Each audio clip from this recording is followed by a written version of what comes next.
Have you ever felt like you were doing too many things at once, working harder than everyone around you, and still getting nowhere? You add another plan, another backup plan, another project, another just in case. And instead of feeling safer, you feel more tired, more scattered, more afraid. This is the trap of the modern mind. We believe that doing more will protect us, that if we spread ourselves wide enough, nothing can go wrong. But sometimes, the reason you feel empty is not because you are doing too little. It is because your strength is divided into pieces, too small to reach anything real. Today's story is about a landowner named Hellas, a man who tried to secure his future by digging in 3 directions at once, and nearly lost everything because of it. Stay with this story, because the lesson of the 3 wells may free you from the exhaustion of living a scattered life. Hellas was not a foolish man. He was responsible, hard-working, careful.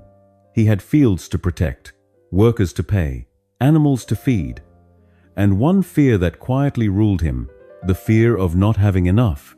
When the river that fed his land began to run lower than usual, Hellas felt panic rise in his chest.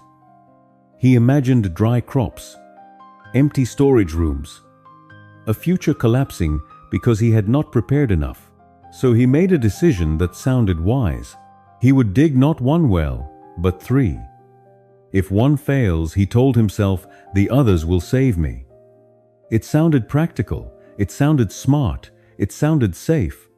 But it was not born from wisdom. It was born from fear. Soon his land became a scene of constant confusion. Workers digging in one corner, then another, then another. Tools breaking, money disappearing, orders changing. Hellas running from hole to hole under the hot amber sun, trying to control everything at once. And yet, for all the motion, for all the noise, for all the effort, there was still no water. Only 3 dry holes staring back at him like proof that panic can make a man mistake movement for progress. One afternoon, when the heat had turned cruel and the workers had fallen silent, an old master named Lazar walked onto the field. He carried no grand tools, no servants, no speech, only a wooden staff and the calm of someone who had already learned what others were still trying to outwork. He stood between the 3 open wells and looked at Hellas. "You are not lacking effort," he said. "You are lacking depth." Hellas wiped sweat from his face. "I am trying to be prepared." Lazar nodded. "No.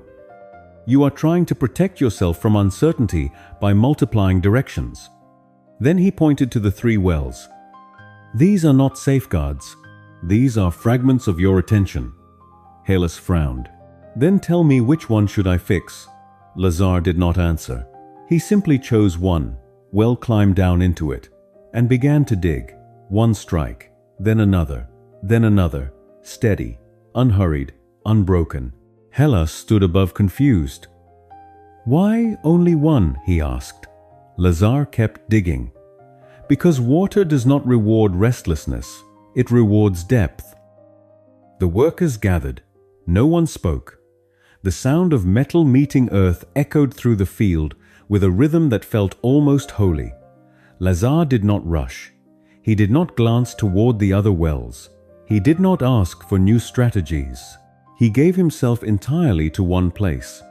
That was the difference. Hellas had been everywhere. Lazar was fully somewhere. And then it happened. The dry soil changed. Dust gave way to darker earth. Dark earth gave way to damp clay. And a moment later, water began to rise.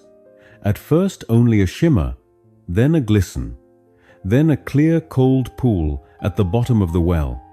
Hellas stared as if witnessing a miracle, but Lazar looked up with no surprise at all.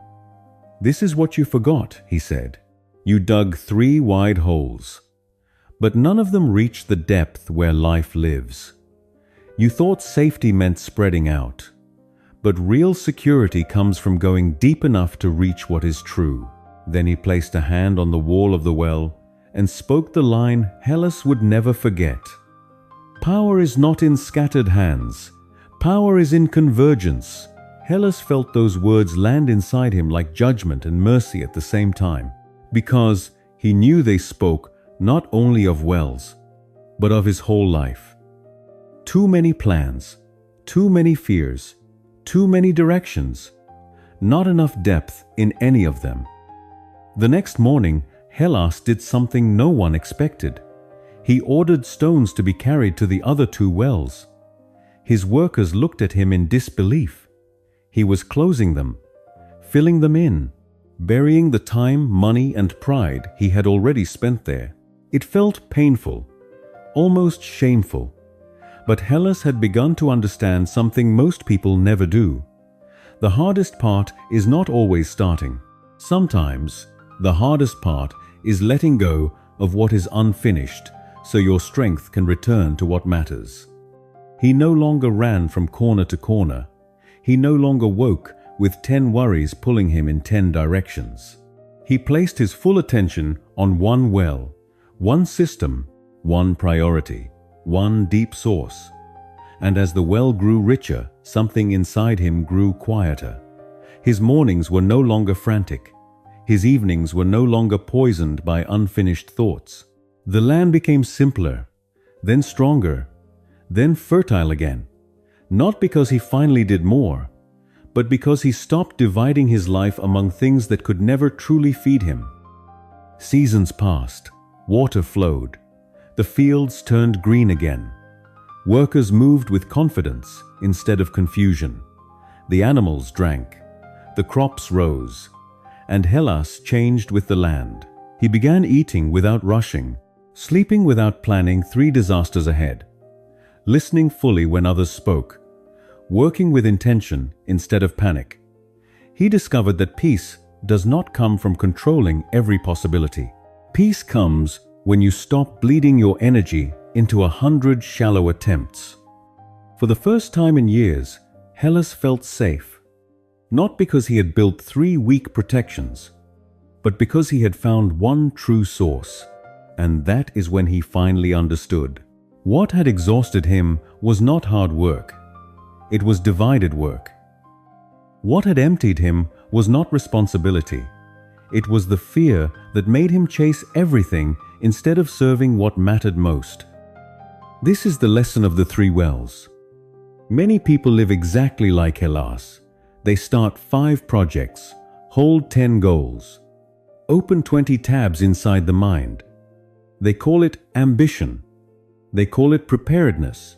But often, it is only fear wearing the mask of productivity. The truth is simple. You do not need more directions. You need deeper commitment. You do not need 3 dry wells. You need one living source. So ask yourself honestly, what in your life is a shallow well? What are you feeding with time, worry, and energy that has never once given water back? And what is the one thing that truly matters now? The one calling, the one responsibility, the one craft, the one relationship, the one deep well that deserves your full strength. Because happiness does not always come from adding more. Sometimes it comes the moment you stop splitting yourself into pieces. Sometimes the richest life begins when you finally choose what to close. If this story spoke to you, write this below. Dig deeper, not as a slogan, as a commitment, a decision to stop scattering your life across too many empty holes and begin building depth where real water lives.